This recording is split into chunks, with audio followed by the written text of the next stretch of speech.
What up guys, Sarthe here, and today we're going to go over the top 5 tips to become the top DPS of your entire guild. This video is going to be skewed slightly towards melee because melee are actually just stronger overall right now. It'll kind of change when mages can go fire, but honestly warriors are the kings of classic.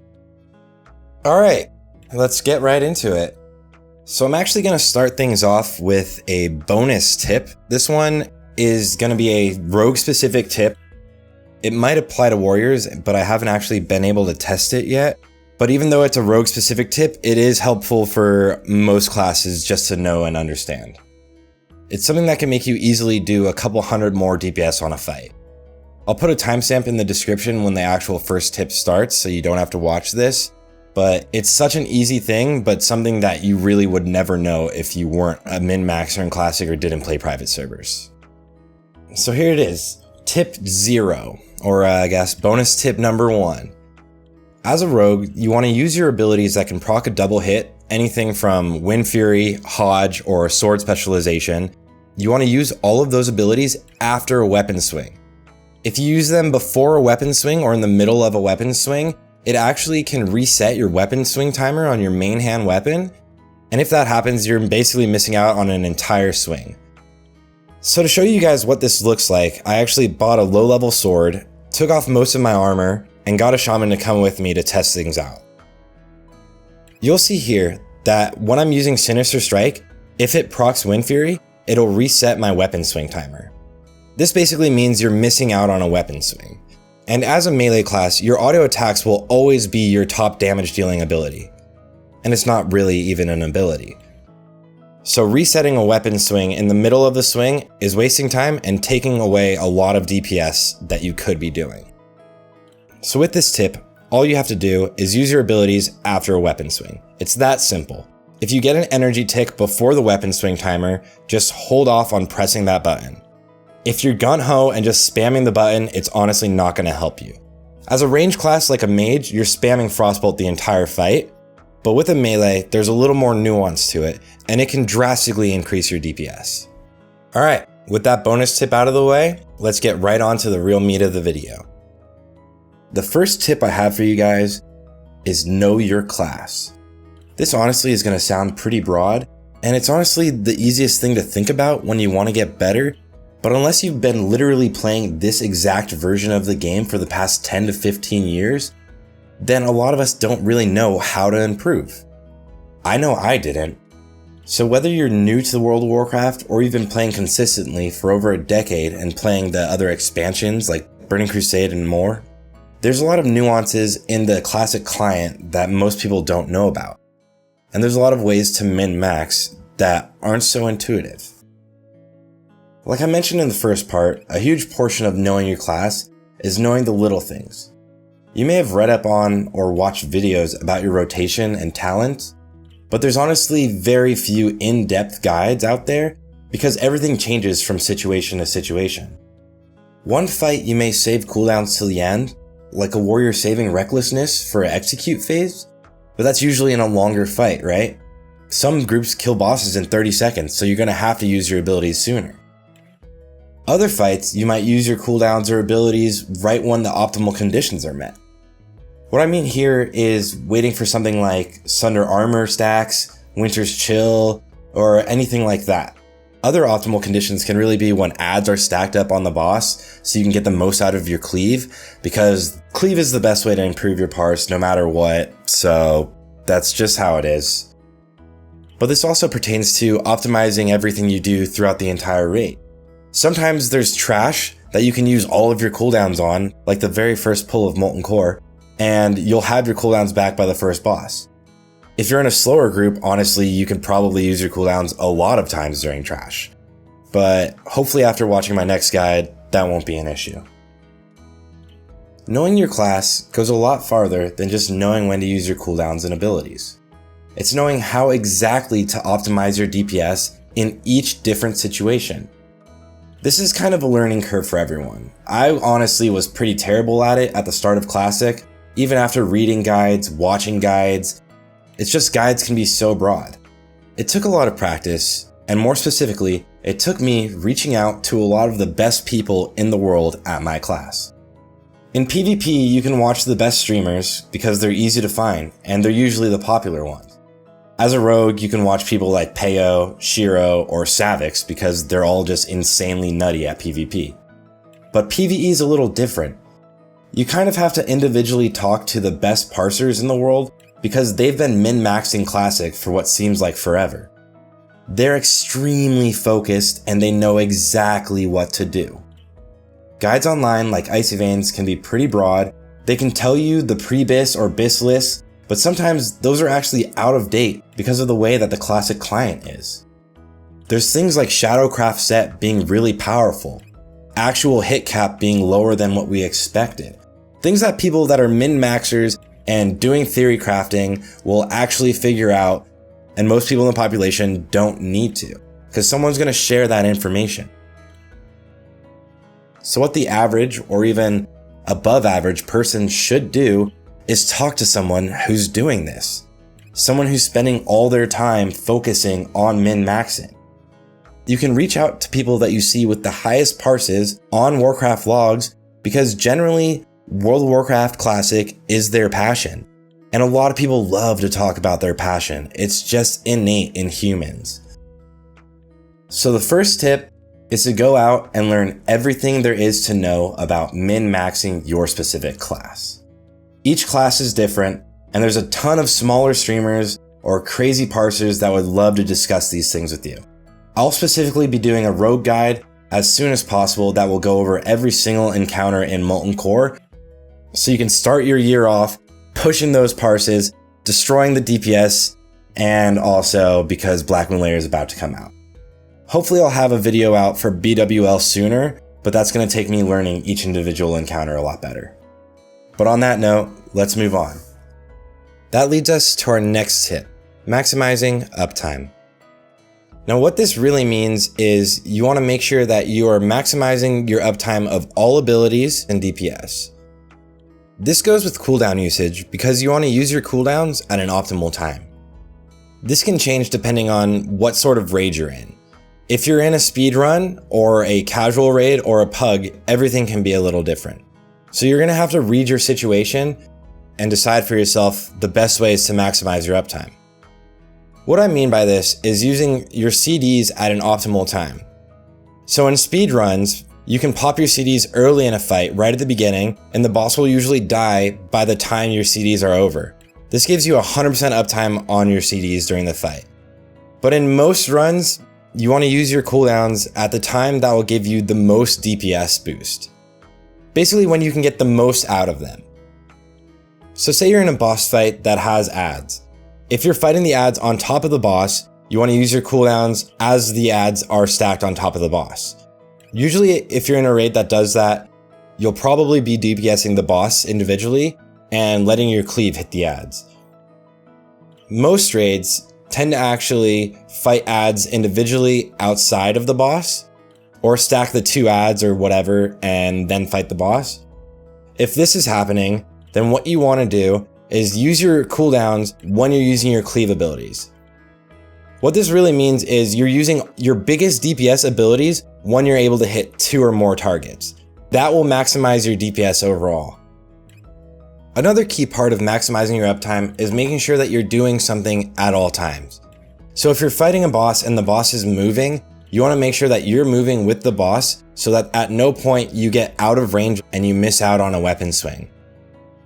As a caster, that means you want to get in range at the very beginning of the pull, and then you'll never have to move again. You're basically just using your abilities the entire time, maximize your DPS.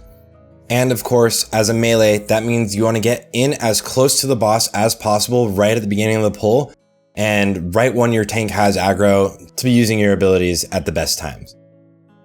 Now, there's also some nuances within every class for maximizing their uptime. Say you're a mage. If it's a longer fight, you want to use your arcane power when there's 5 stacks of Winter's Chill up on the boss. If it's a shorter fight and you're going to kill the boss early, you usually want to pop it at about 3 stacks on the boss. Then, you want to save your palm until you're about to end, and then you can instantly palm Frostbolt and get it off within the timer to get an extra hit. Things like this to maximize your DPS, you'll get an extra 30% damage frostbolt. Easy. Rogues have adrenaline rush, and you want to use it on the back end of an energy tick. Because if you use it on the back end of an energy tick, you'll actually get another tick with adrenaline rush active. Each class has its own little things, and I'll make a guide going through each one, but knowing your class and maximizing uptime will greatly increase your DPS. The third tip I have for you guys is setting up your UI in a way that helps you focus on the things that are important in a raid. And that's mostly your rotation, uptime, and knowing when things are happening.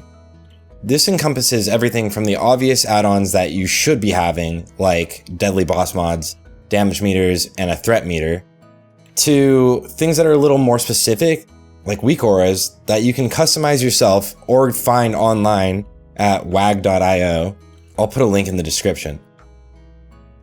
You can see that I'm obviously not using Blizzard's standard UI. I have my weapon swing timer, energy timer, and energy ticks all in the same place, right in the center of my screen, because those are the things that are really important to my class. All I have to do is focus on one section of my screen to maximize my DPS. I can make sure that I'm waiting for my weapon swing timer.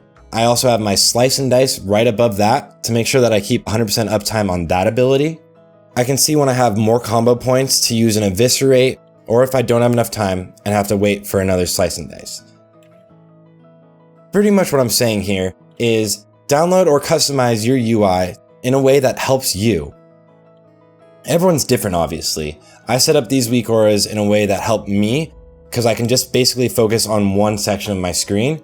If you do want my rogue weak auras, you can subscribe to my Twitch and you'll gain access to my Discord with my macros, talents, weak auras, everything like that.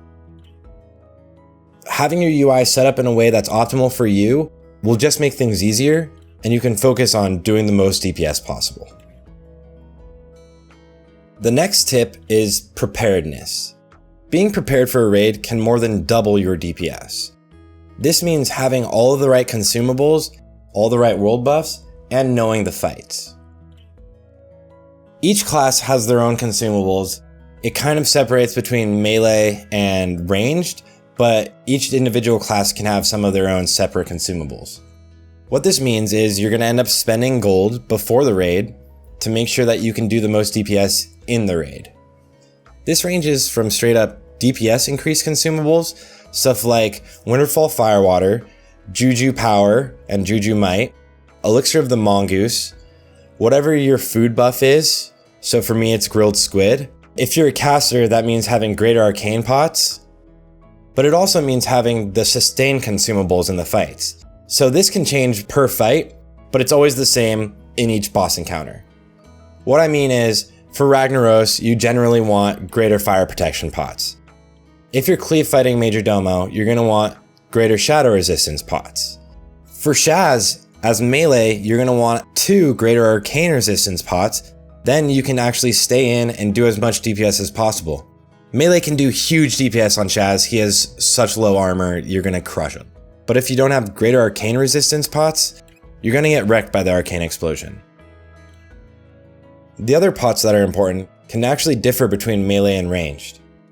On fights like Lucifron, you'll pop a restorative pot before the fight, so hopefully people don't have to dispel and you can maximize your DPS. You're not going to be sitting there waiting for someone to dispel you so you can actually use an ability. This is also important for ranged on fights like Gehennis. They can use restorative pots and get that curse taken off of them, and melee can use FAPs. You'll also do this obviously on Sulfuron, so that you don't get stunned as you're going in and can maximize your DPS. So make sure you have your consumables. This can also mean saber charges on AoE fights if you're an engineer, or you can go to Ungoro and get Crystal Force or whatever if you don't have engineering. But having all of your consumables can mean the world. Speaking of the world, you're obviously going to want to get your world buffs. So first off, you're going to want to get your buffs in an order that makes sense. Dire Maul was released early. You can do a tribute run and you'll get these 2-hour buffs. One increases your spell crit by 3%, one increases your stamina by, I think, 15%, and the other gives you 200 attack power. These buffs are huge, and they are so easy to get. You can run a tribute run in about 20 to 30 minutes, or if you don't want to do that, you can just show up there, post in general, and usually you can give someone 5 gold and go in and grab the buffs. Easy. The next thing you want to get is either Rallying Cry of the Dragon Slayer, the Onyxia buff, or your Songflower buff. I would personally go after my Songflower buff next, because you have the chance of getting ganked, and the other buffs that I'm about to go over have a massive cooldown. So you want to get your Songflower next. Head over to Felwood and try to find a Songflower that you can click. If you can't click it, but it's already been cleansed, that means it's on cooldown. The cooldown for these is 25 minutes exactly. So you can either wait the 25 minutes, park an alt there, or no one is picked up, then show up 25 minutes later and pick it up yourself. This buff you can also get as a group. You can have as many people as possible clicking this at the exact same time and everybody will get the buff. But if someone clicks it a little bit early, they'll be the only person to get the buff. So the best way to do this generally is to hop in Discord and have somebody that's not actually getting the buff call it out for you. You don't want to do a timer or a DBM timer because somebody's inevitably going to click it early. People are gung-ho and we know it. But the average human has pretty much the same response time.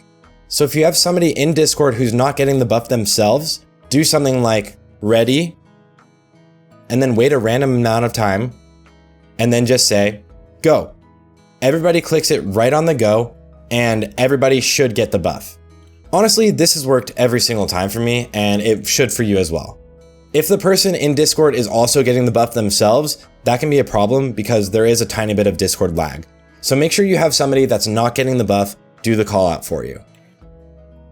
As a horde, the next buffs you're going to be going after are the Orgrimmar buffs. This means Rallying Cry of the Dragon Slayer and Warchief's Blessing. The Dragon Slayer buff has a 6-hour cooldown and Warchief's Blessing has a 3-hour cooldown, so make sure you're aware of that and when it went down last on your server, because if you turn them in early, you won't actually get the buff. The Dragon Slayer buff is a lot easier to get because you'll see the NPC walking before you even need to log on. So you can sit there on an alt waiting to see the NPC do his RP walk, and then you can log over. You'll definitely have time, it's really easy, everyone will get the buff. Warchief's Blessing is a little harder because somebody can run up, turn it in, and you usually don't have time to log over between the time of Thrall starting to yell. So a lot of times guilds have people waiting in Thrall's room, trying to see if someone's about to turn in the buff, and if they are, they tell the rest of the guild, hopefully the person will wait, and then everybody can log in and get the buff. Warchief's Blessing is huge for melee because it gives you 15% haste. And for casters, you do get 10 MP5. Having all of your world buffs can literally double your DPS instantly. You don't have to do anything different. You're just gonna hit a lot harder, crit a lot more often, and you're pretty much a powerhouse. Nobody's gonna be competing with you in your raid if they don't have their world buffs. The last tip I have for you guys is to keep learning. Strive to be the best and know that you're always going to be practicing. You're never going to have a perfect run. So what you're going for is to be the best that you possibly can be in each one of your runs. A lot of things can happen that are out of your control. Sometimes you will wipe on trash. It just happens. People play sloppy, they don't realize where their positioning is, and they pull a bunch of extra things on trash. This can be super frustrating if you've just spent hours getting all of your world buffs and consumables, but you kind of have to just take a step back and realize this is gonna happen. There's 40 people in here, someone's gonna fuck it up. Even if this happens, try not to get tilted because then the experience isn't even fun anymore. Honestly, this happened a few times to me. I would spend basically the day getting world buffs, helping people get world buffs. The entire raid is stacked and you're ready to go, excited to see how fast you can clear MC, and then someone's not paying attention, pulls 3 different dogs, and you wipe on trash before the first boss. If you let that piss you off for the rest of the raid, you're not gonna have a good time and you're gonna hate this game. It's gonna keep happening. There's 40 people in these raids. It's not a small raid and you can't keep control over every single one of them. So you kind of have to take a step back and do your best. So after something like that happens, or if it doesn't happen, each fight you want to see what you're doing wrong, analyze yourself, and how you can be better. You're always learning. You always want to be talking to people that are doing better than you and figuring out what they're doing right, because sometimes it's not so obvious what you're actually doing wrong. The little things make a huge difference in Classic WoW. So if you do all the things I talked about in this video, you will 100% increase your DPS. Min-max culture is what Classic WoW is, we all know it. It may not be the most fun in PvP situations, but in PvE, I think you can always strive to be better. I think that's also one of the best things about Classic WoW. When you do over 1000 DPS in a fight, it feels awesome. The top guilds have their warriors easily doing over 1000 DPS almost every fight, and so can you. It's honestly pretty simple. The video where Progress did Molten Core in 25 minutes in Phase 1, if you look at all their DPS, they pretty much all are using Dal Rend. It's not like people have ridiculous gear, they just understand the game better than you do. And admitting that is fine. There's people out there that have been playing this exact game for over 10 years. So it's not really fair to try to compete with them, but we can learn from them because there's a lot of things that happen that aren't the most obvious. So in conclusion, these are my 5 tips, and if you follow them, you will increase your DPS. If you're in a casual guild or raid, you will absolutely be the top DPS in that raid. Once again, this is Sarthe. I do want to thank you guys all for watching. Some of these tips may be a little obvious or broad when you look at them at first, but if you actually follow them and focus on what I said, you will increase your DPS. If you have any questions, you can check me out at twitch.tv/Sarthe, and I will be making videos going over each and every encounter and how to min-max your DPS. If you liked the video, please like and subscribe. Feel free to leave me any comments on things I missed. Alright guys, peace out, happy holidays, hope you enjoyed.